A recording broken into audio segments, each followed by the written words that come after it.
नमस्कार, city light में स्वागत है आप सभी का। आप देख रहे हैं एबी24। मैं हूं आपके साथ श्रवण तंबोले। बुलेटिन की शुरुआत करेंगे एक बड़ी खबर के साथ। इंदौर से बड़ी खबर है, जहां IBC24 की खबर का एक बड़ा असर यहां पर हुआ है। महिला डॉक्टर के साथ हुई बदसलूकी के मामले में MGM मेडिकल कॉलेज में जांच समिति का गठन कर दिया गया। जांच समिति गठित कर दी गई है। 4 सदस्यीय जांच समिति का गठन यहां पर हुआ है। समिति में MY अस्पताल के 4 डॉक्टरों को शामिल किया गया है।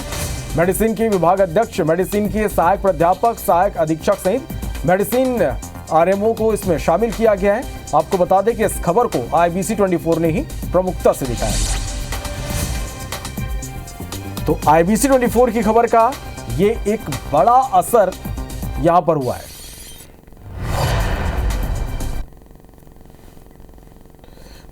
तो महिला डॉक्टर के साथ हुई बदसलूकी का ये पूरा मामला है। अब इस पूरे मामले में जांच समिति का गठन कर दिया गया। MGM मेडिकल कॉलेज में जांच समिति का गठन हुआ है। 4 सदस्यीय जांच समिति इसके लिए बनाई गई है। समिति में MY अस्पताल के ही 4 डॉक्टरों को शामिल किया गया है। मेडिसिन के विभाग अध्यक्ष, मेडिसिन के सहायक प्राध्यापक, सहायक अधीक्षक सहित मेडिसिन RMO को इसमें शामिल किया गया है। IBC24 में प्रमुखता से खबर दिखाए जाने के बाद यहां पर जांच समिति का गठन किया गया है।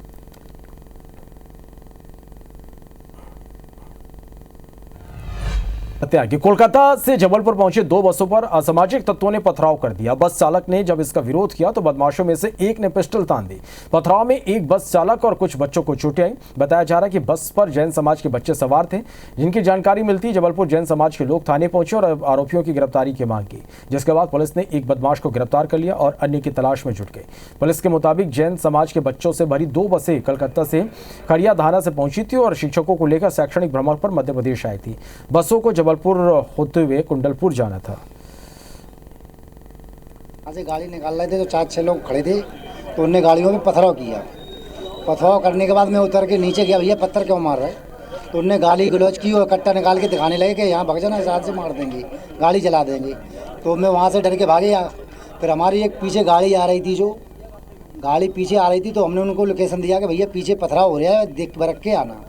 तो उनने उस गाड़ी का सामने का कांच फोड़ दिया। भान तलैया के पास बस आ रही थी इधर जैन समाज के मंदिर तरफ यात्रियों को लेके, तो वहाँ पे कुछ लोग आपस में विवाद कर रहे थे, तो उसमें पत्थरबाजी इन्होंने कर दी, जिसमें बस का कांच टूट गया है। बस ड्राइवर की रिपोर्ट पर से अपराध पंजीबद्ध कर लिया है। एक आरोपी गिरफ्तार भी कर लिया है। उसमें जो बता रहे हैं 3-4 आरोपी थे, उसमें से एक पकड़ लिया।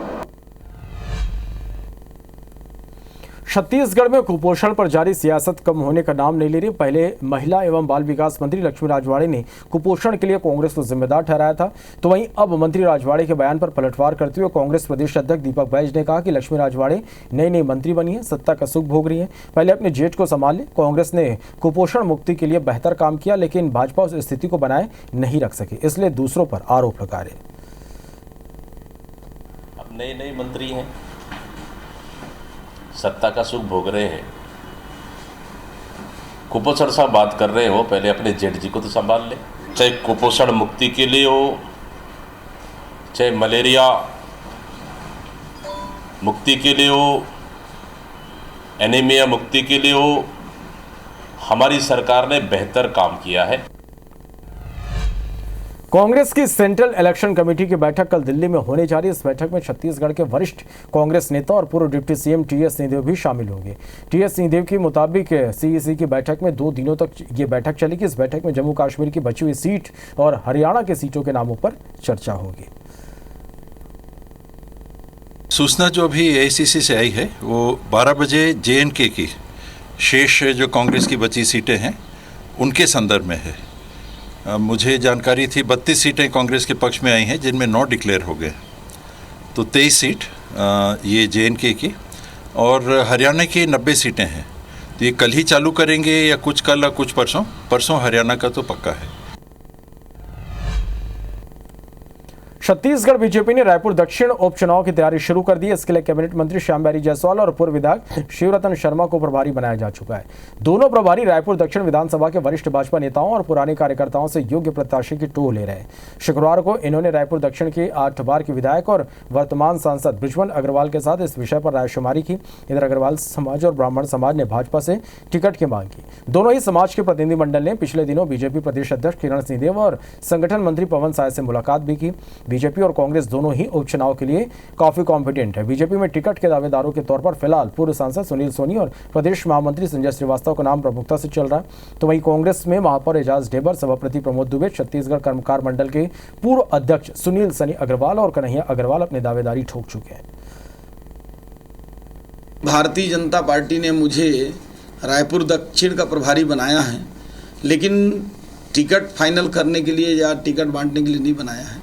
हमारा जो संगठनात्मक ढांचा है उसको चुनाव को जीतने की रणनीति बनाकर काम करने के लिए मुझे बनाया गया है और हम लोग उस दिशा में बैठकें चालू करने वाले हैं। अभी तो डबल इंजन की माननीय प्रधानमंत्री नरेंद्र मोदी जी की और माननीय विष्णुदेव साय जी की सरकार है और डबल इंजन में हर व्यक्ति बैठना चाहेगा। जो चोटिल इंजन है उसमें कोई नहीं बैठेगा। कांग्रेस पार्टी ने पूरी ज़मीनी स्तर पर तैयारियां शुरू कर दी है और पिछले 1 महीने से अधिक समय से हमारे कार्यकर्ता काम कर रहे हैं और जल्द ही हम लोगों ने वरिष्ठ नेताओं का एक टीम बनाकर दक्षिण विधानसभा चुनाव के लिए पूरी रणनीति के साथ कांग्रेस पार्टी काम कर रही है।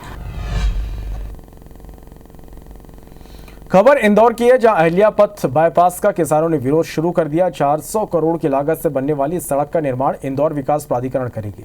इस योजना में 15 किलोमीटर के नए बाईपास की जद में करीब 27 गांव के 2500 परिवार प्रभावित हो रहे हैं, जिसे देखते हुए रहवासियों ने रविवार को इंदौर के रेजिडेंसी कोठी में मंत्री तुलसी सिलावट के सामने अपनी समस्याएं रखी। इस दौरान मंत्री सिलावट ने कहा कि आम जनता का कोई नुकसान नहीं होगा। इस योजना की प्लानिंग को लेकर सरकार से बात की जाएगी। 2000 परिवार रोड की जद में यदि आ रहे हैं, हमारे मंत्री तुलसी सिलावट जी ने ये सभी समक्ष पब्लिक के बीच में ये किया है कि मैं मुख्यमंत्री से स्वयं चर्चा करूंगा। आइडिया सीईओ यहाँ मौजूद थे, उनसे ये अलाइनमेंट चेंज करने की बात हुई है। रेवती से जो अहिल्या पथ का जो मार्ग निकलेगा वो बिना विकास और प्रगति के, इनका बिना नुकसान के, बिना इनके विश्वास में लिए हजारों की संख्या में लगभग 2500 परिवार, लगभग 2 से 2500 परिवार रहते हैं। मेरा दायित्व बनता है विकास भी हो और एक गरीब का नुकसान भी नहीं होगा। ये मेरा दायित्व है, मेरा कर्तव्य है, किसी का नुकसान नहीं होने दूंगा। एमपी में अब युवा पीढ़ी को धर्म संस्कृति का पाठ पढ़ाया जाएगा, ये कहना है राज्य की मोहन सरकार के पर्यटन धर्मस्व मंत्री धर्मेंद्र लोधी ने ये बात कही। उन्होंने कहा, रामायण रामचरितमानस के जरिए भगवान राम के गुणधर्म और नैतिक मूल्य युवाओं को बताएंगे। सरकार सारे विषय के पाठ्यक्रम के माध्यम से युवा पीढ़ी तक लाना चाहेगी। उन्होंने कहा कि मोदी जी के नेतृत्व में 2047 तक आगे ले जाने का हमारा संकल्प है। जो हमारे नैतिक मूल्य हैं, जो ये रामचरितमानस के माध्यम से हमको पता चलते हैं, ये हमारी युवा पीढ़ी जाने भी और वो युवा पीढ़ी अपने जीवन में भी उतारे, ये सरकार की मंशा है। भारत विश्व गुरु बनने की ओर बढ़ रहा है और देश के यशस्वी प्रधानमंत्री माननीय नरेंद्र मोदी जी ने भी कहा है कि 2047 तक हम अपने इस देश को, भारत देश को विकसित देश की श्रेणी में लाकर खड़ा करेंगे। तो इस मामले पर सियासत भी हो रही है। बीजेपी ने जहां इसे स्वागत योग्य बताया, वहीं कांग्रेस ने इस पर निशाना साधा।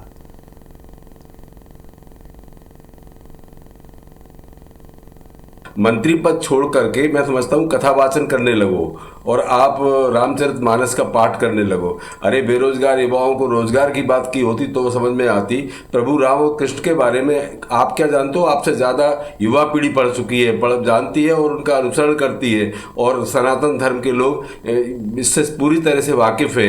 प्रदेश में भारतीय जनता पार्टी सरकार युवा पीढ़ी को, नौजवानों को आधुनिक शिक्षा के साथ ही सनातन की शिक्षा भी देना चाहती है। भगवान राम, भगवान कृष्ण का जीवन चरित्र ही सबसे उपयुक्त है, जिसको सभी को आत्मसात करना चाहिए। विकसित भारत 2047 में हमारे नौजवान सनातन की शिक्षा लेकर भी आगे बढ़ेंगे, देश की उन्नति के रास्ते पे चलेंगे। भारत में जल्दी वंदे भारत स्लीपर ट्रेन का ट्रायल रन शुरू होने वाला है और उसके पश्चात इस ट्रेन को देश के विभिन्न रेल मार्गों पर संचालित किया जाएगा। वंदे भारत स्लीपर ट्रेन की खास बात यह कि 160 किलोमीटर प्रति घंटे की रफ्तार से दौड़ सकती है। इसमें कुल 16 कोच होंगे जिसमें 823 यात्री सफर कर सकेंगे। स्लीपर ट्रेन में पैसेंजर सेफ्टी के साथ साथ लोको पायलट और अटेंडेंस की सुविधाओं का भी यहाँ पर पूरा ध्यान रखा गया है। लोको कैब को बेहतर बनाया गया है। साथ ही ये ट्रेन टक्कर रोधी कवच प्रणाली से लैस है। वंदे भारत स्लीपर ट्रेन का डिजाइन और इसका इंटीरियर काफी आकर्षक है और इसमें विश्व स्तरीय यात्री सुविधाएं भी उपलब्ध हैं। कांकेर में एक अस्पताल में भालू घुस गया। भालू को देखकर दहशत में हॉस्पिटल स्टाफ आ गए। हॉस्पिटल के स्टाफ ने इसका वीडियो बना लिया। हॉस्पिटल के दरवाजे को बंद कर दिया गया और इसकी सूचना वन विभाग को दी गई।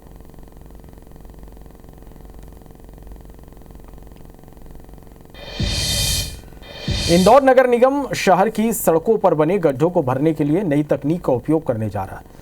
इसी कड़ी में भंडारी मिल तिराहे पर पेशवर्क रेस्टोरेशन का कार्य शुरू किया गया। पेशवर्क को लेकर हो रही लापरवाही पर महापौर पुष्यमित्र भार्गव ने जनकार्य अधिकारी और अपर आयुक्त को कड़ी फटकार लगाई। महापौर ने कहा कि बारिश के पहले कई बैठकों में गड्ढों को भरने के निर्देश दिए गए, लेकिन अधिकारियों द्वारा इस कार्य में लापरवाही बरती गई, जिससे शहरवासियों को परेशानी का सामना करना पड़ा और नाराजगी बढ़ी।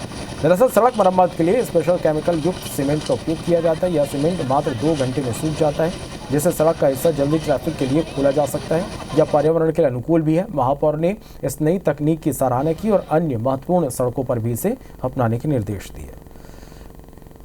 पेटेंटेड फार्मूला है, एक तरह का केमिकल है जो 2 घंटे में सेट हो जाता है और विशेषकर जो सीसी रोड के हमारे गड्ढे हैं उनको भरने के लिए कि रात में भर दिया, सुबह ट्रैफिक चालू रहेगा, 2 घंटे में ट्रैफिक चालू हो सकता है। तो सीसी रोड के जितने गड्ढे हैं अब उसी से भरेंगे। अब जहाँ जहाँ सीसी रोड के पॉटहोल्स होंगे वो बारिश में भी और रात में कम समय में भर के ये रेडी हो जाएंगे। राजधानी भोपाल में सड़कों का हाल बेहाल है। बारिश की शुरुआत में ही अच्छी सड़कों का दम निकल गया। शहर के ज्यादातर सड़कों में गड्ढे ही गड्ढे नजर आ रहे हैं। राहगीर समझ नहीं पा रहे कि सड़क में गड्ढे या गड्ढों में शामिल।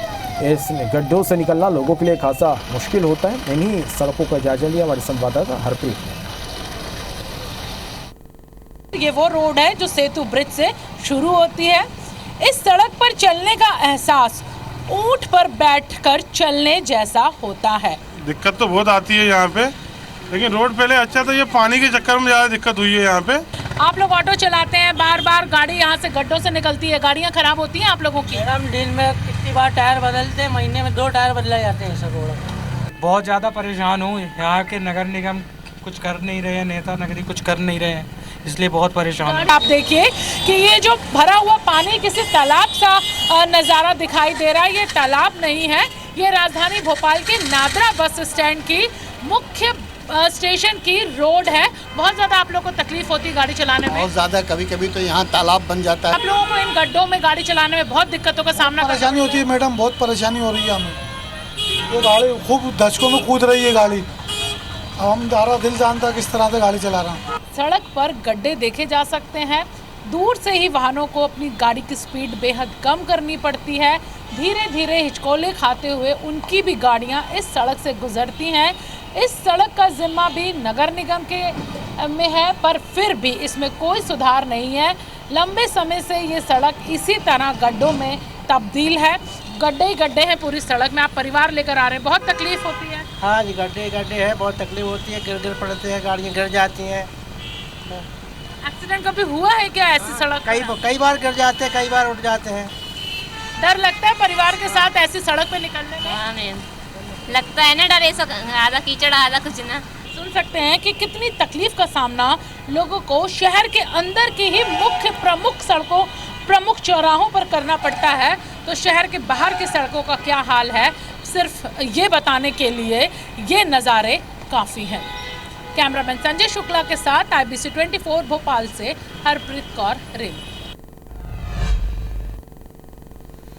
केशकाल घाट की खराब सड़कों की वजह से लोहा गिट्टी से लदा ट्रक 7वें मोड़ पर खराब हो गया। बता दें कि 7वां मोड़ काफी सकड़ा है। ऐसे में बड़े मालवाहक वाहनों, यात्री बसों को मोड़ने में काफी परेशानी हो रही है। देखते ही देखते घाटी में वाहनों की लंबी कतार लग गई। पुलिस अभी तक वाहनों का आवागमन बहाल करवाने का प्रयास कर रही है। केशकाल घाट में एक बार फिर मेगा जाम लगा है।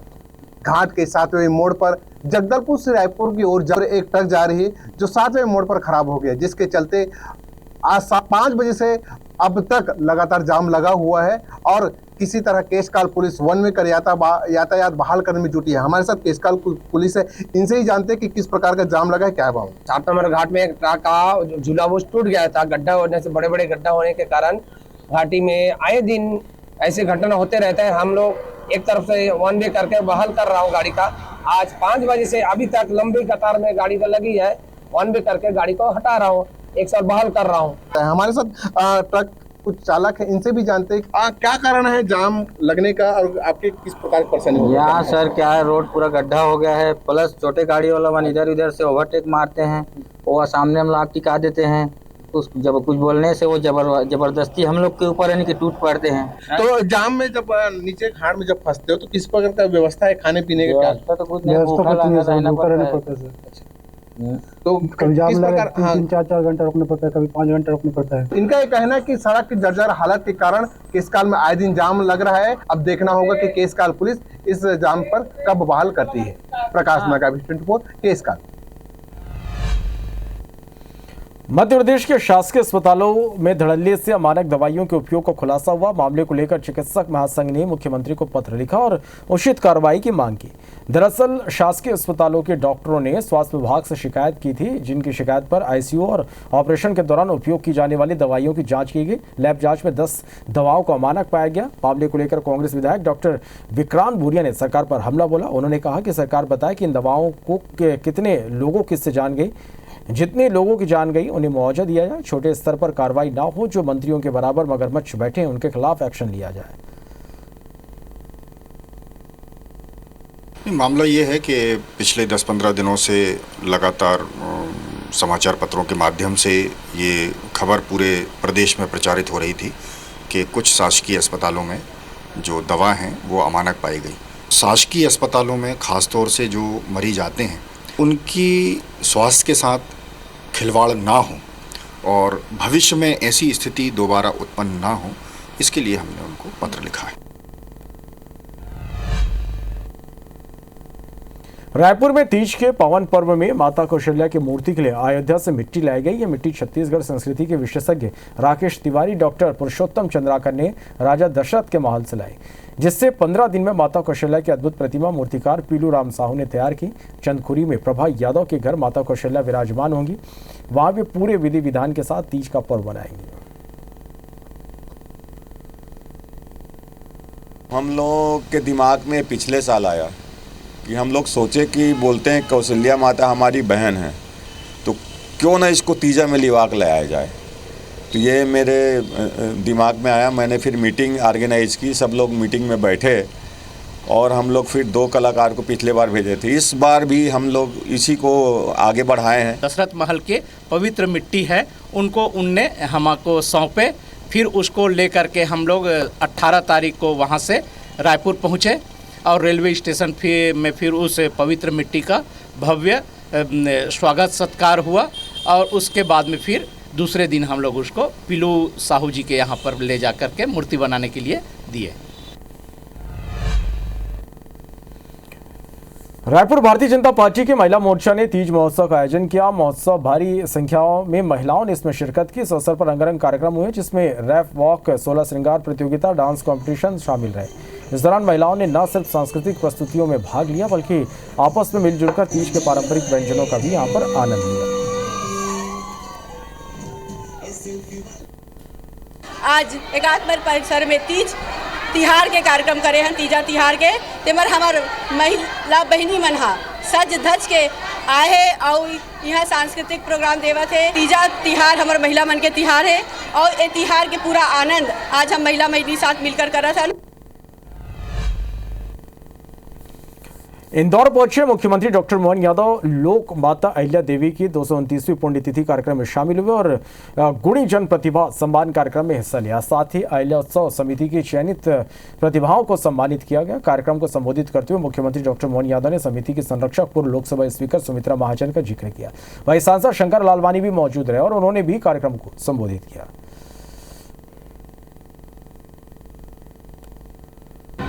मां अहिल्या की तिथि पर पुण्य स्मरण पर भव्य शोभा यात्रा पालकी यात्रा निकल रही है।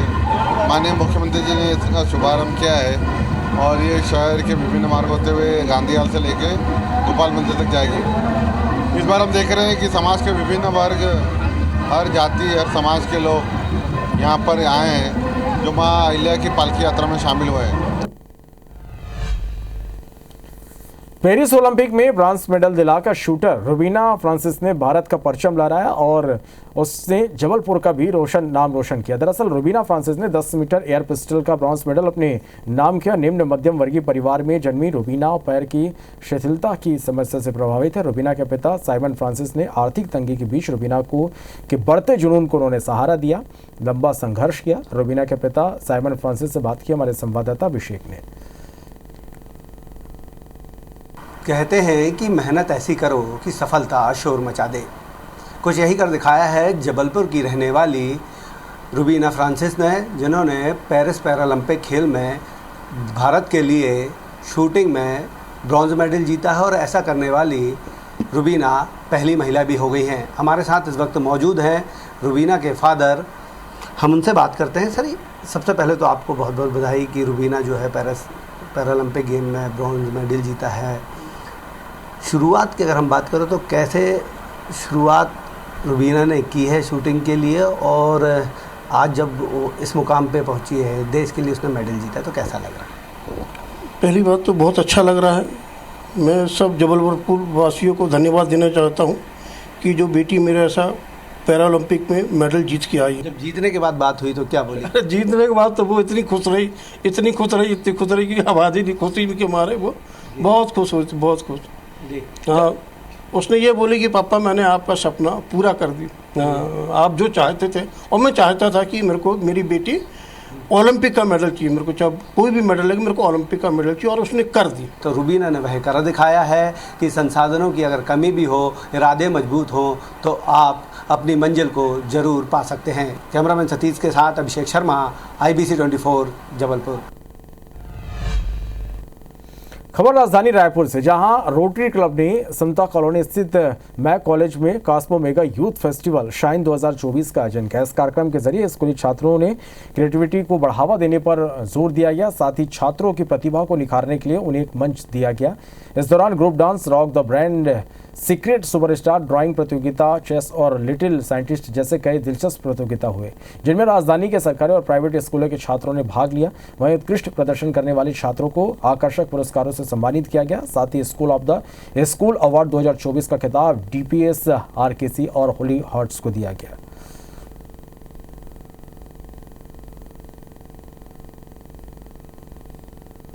रोटरी क्लब का जो आयोजन हो रहा है, हम लोग ये विगत 15-20 साल से ये करते आ रहे हैं। हर साल हम लोग शहर की पूरी स्कूल्स के जो बच्चे हैं उनको एक प्लेटफॉर्म दे रहे हैं। इस तरह का आयोजन पूरे छत्तीसगढ़ में या पूरे सेंट्रल इंडिया में स्कूली बच्चों के लिए होता नहीं है, और यहाँ पे सब एंट्री सब फ्री है। आगे जो बच्चे जो कॉम्पिटिटिव एग्जाम्स में जाते हैं तो उनमें वहाँ पे जो सवाल जवाब क्वेश्चन पेपर्स होते हैं, उस तरह का क्वेश्चन पेपर, उस तरह का एक्सपोजर यहाँ के बच्चों को मिल रहा है। बच्चों में जो भी मतलब आर्ट है उसको उभारना है। जो बच्चे आज पोटेंशियल है जो बच्चों में, तो इंटर स्कूल कंपटीशन करके जहाँ 2000-2500 बच्चे पार्टिसिपेट कर रहे हैं, और हमारे पास 12 अलग अलग इसमें कॉम्पिटिशन्स है। तो कंपटीशन में करीब 60+ स्कूल्स और करीब 2500 से ज़्यादा बच्चों ने पार्ट लिया है, और रायपुर के जगह जगह हर लोकेशन से हमने स्कूल्स इसमें इनवाइट किए हैं। ऐसे लगातार शाइन के नाम से इवेंट हो रहा है।